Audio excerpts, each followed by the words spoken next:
Yo, and welcome back to DJ's Corner, Just My Opinion, where we're giving my predictions to WWE SummerSlam 2024.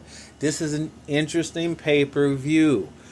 It should be like the blow-off to a lot of feuds, but I believe this is going to be the pay-per-view will kick off a lot of feuds. Through injuries and poor booking and questionable booking, here we are. Where's SummerSlam? So I'm about to get into this match card in no particular order to give my thoughts, predictions, and what I believe is going to happen. Let's get it. Okay, we got CM Punk versus Drew McIntyre. Seth freaking Rollins is the ref. All three gentlemen have a beef with each other. There's no secret. But the question boils down to who needs this win? Both guys really do. Neither one can afford to lose, but we need a winner. So we have to figure out a way. How can we get one person to win, the other to lose, and everybody looks like $1 million? Okay. There's been many videos online showcasing that CM Punk and Drew McIntyre are copying and pasting Bret and Shawn's feud back from 1997. Where the match was Bret versus The Undertaker, and Shawn was the referee. And basically, Bret and Shawn had a serious beef. They get into it. Bret does the original hot two to Shawn Michaels, spit in his face. Shawn gets mad, takes a chair, blasts Undertaker, costs Undertaker the match. Bret becomes a 5-time champion. Then Shawn and Taker move on to Bloodline to have the iconic Hell in a Cell match. Now, is something like that going to happen? Is CM Punk going to do the hot two to Seth Rollins? Who knows? But if you got to twist my arm in this, Punk picks up the win due to Seth Rollins interfering. But not on Punk's behalf. Something's going to go down. Rollins is going to inadvertently hit Drew McIntyre. He gets screwed again, costing the match. Punk picks up the win, and that's going to start this feud with the three of them for the next couple of months. I got Punk going over. The World Heavyweight Championship. Damian Priest versus Gunther. I'm torn here. I love both guys. I've been a fan of both guys over the last couple of years. Damian Priest is finally coming into his own as a champion, and it seems like the money in him is a babyface champion. He's great. Because, you know, I've always said Damian Priest is a cool guy. He's a cool cat. Da, da, da, da, da, da, da, da. You know what I'm saying? You don't want to boo him even when he's a heel. He's just so cool. He's so smooth. He got the look. He has the voice. He has the pose. And Gunther is just a motherfucking beast. A monster. He comes out there by himself. He beats ass. He got rid of his lackeys. What do you do here? This is the future of the company right now. We're seeing the future. Two stars is going to be going at it for the next couple years. What do you do here? Damian really doesn't need to lose. He shouldn't lose. And Gunther kind of needs to win. We're in the same situation as the Punk and Drew McIntyre match. These are good problems. These are great problems. But here, if you had to twist my arm, and it's being twisted, trust me, Damian Priest retains. He needs a clean win. No outside interference from the Judgment Day. No shenanigans. He needs a definitive win at SummerSlam, and beating somebody like Gunther clean, which won't hurt Gunther because he's already established and it's going to be a dogfight, will be great for Damian Priest right now. It will be immensely good. Damian Priest picks up the win. Let's fucking go. The WWE Women's Championship match. Bayley versus Nia Jax. There's no secret here. Bayley's going to retain. We might have a potential cash-in, possibly a botch, and that might be the way Nia Jax loses the match. Tiffy Time will make an appearance and be an impact in this match. But I don't think she's cashing it in right now. I think Tiffy's going to hold that for a minute, and it's going to be a moment. She might be a Rumble, might be a Mania. I'm not sure. But she's not cashing in. She will be involved in this match in some type of way. Definitely, possibly in the finish. which cost Nia Jax the match, which might set her on the path to destroy Tiffy time. Might even get to a point where they're battling over the briefcase. Who knows? But Nia Jax, not tonight, mama. Not you. BBL Bayley will retain. On the Raw side of things, the Women's World Championship match, Liv Morgan versus Rhea Ripley. Mommy's back, which is great, but Liv has been killing it. Liv has always been one of the unsung heroes of the women's division. She's great. She does whatever you ask her to do. She's a great worker. She has facials. She has good psychology. We've been seeing this storyline with Dominic kind of like in this middle, don't really know where he wants to go. Right now, he's seeming like he's on Mommy's side, but he's still kind of keeping his eye on Liv. I don't think Dominic fully turns against Rhea just yet. Because what I really think is going to happen, the entire Judgment Day is going to kick Rhea out. Eventually. I believe Damian Priest goes on his own, does his own thing, and then the Judgment Day will go in a different direction.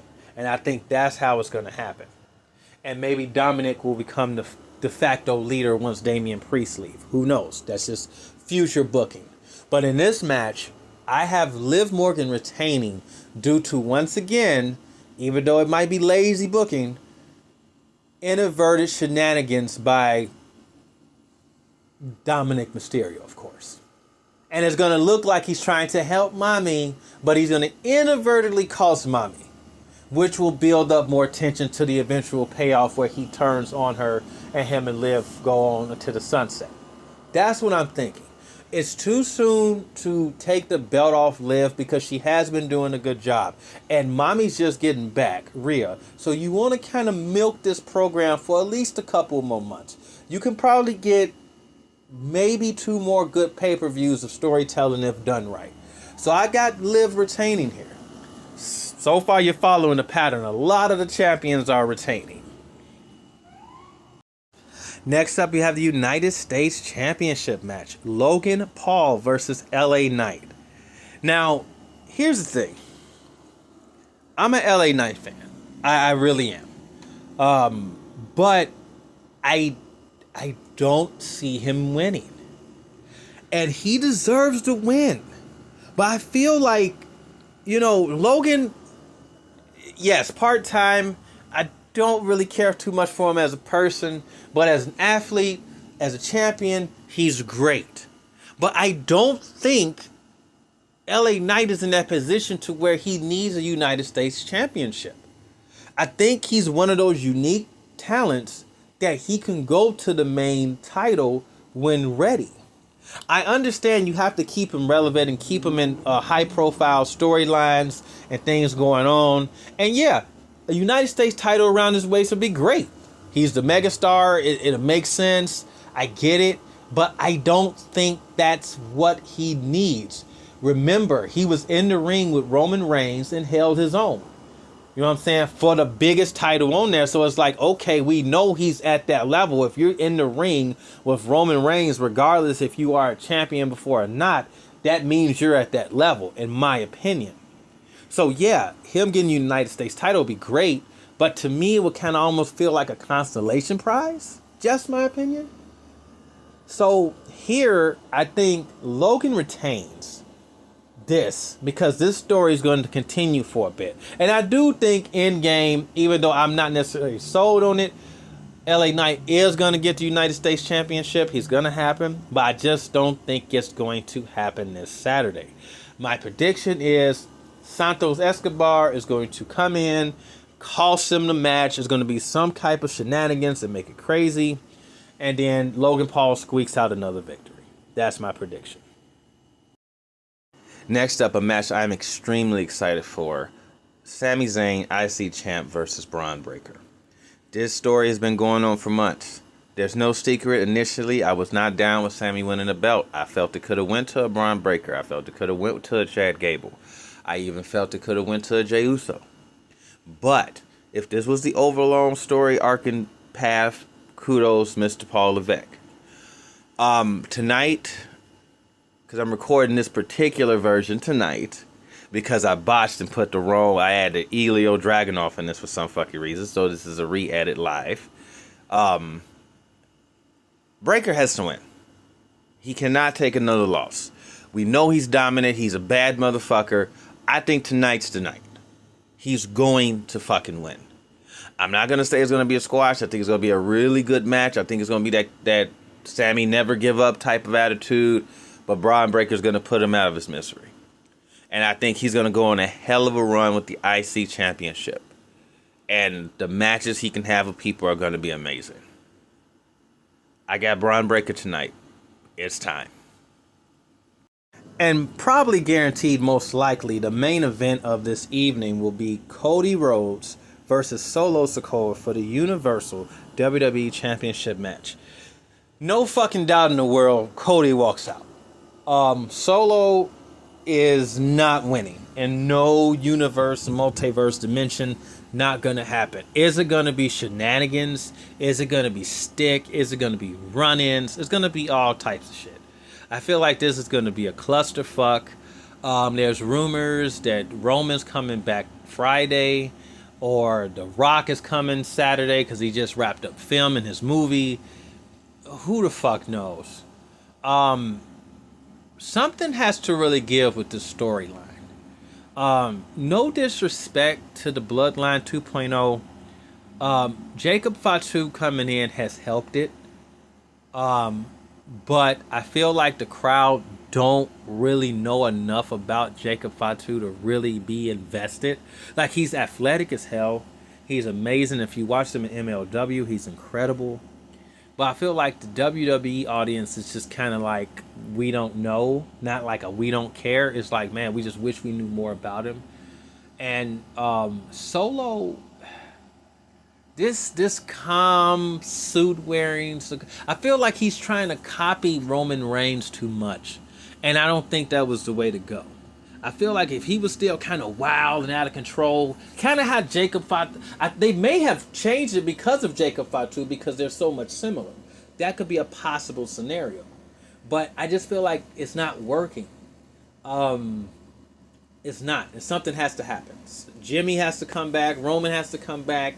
I don't want Jay to get sucked back into this, but inevitably he is. I feel it. But yeah, they're going to need some star power to keep this going. Now, we also know that they've taken out Kevin Owens, they've taken out Randy Orton, and Cody is supposedly by himself.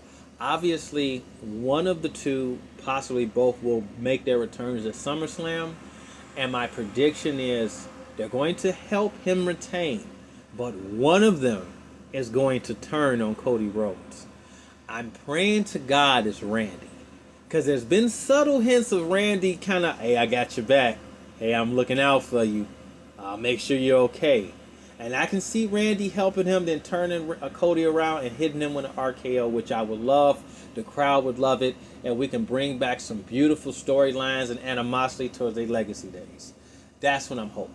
So my prediction is Cody retains due to some help from either Kevin or Randy, or possibly both. Then immediately after that, one of them will turn. So those are my predictions. So I won't be able to watch it Saturday because I got a prior engagement. So definitely Sunday I'll probably watch it, and hopefully later on that evening I'll give my review and see how well I did or how bad I did. If not that Sunday night, definitely Monday you'll have it. And just, hey, let's just sit back and see what happens. I mean, these are no blow-offs to these feuds. These are the beginnings of them. So there's a lot. And I know it's like these predictions where I have just about every champion retaining, which is weird. But I just feel like the flow of the stories and what we've been seeing over the last couple of weeks, that's where it looks like it's going. Will Roman return? Who knows? Will The Rock return? Who knows? Will Paul Fatty returns? Who knows? So let's just stay tuned, sit back, check out SmackDown, and we'll see what happens. And prefacing now, there's probably going to be kickoff matches. I'm not reviewing that shit. If it's not here right now, I'll just add it when I do my review and tell you my thoughts about it. So, there you go. Peace.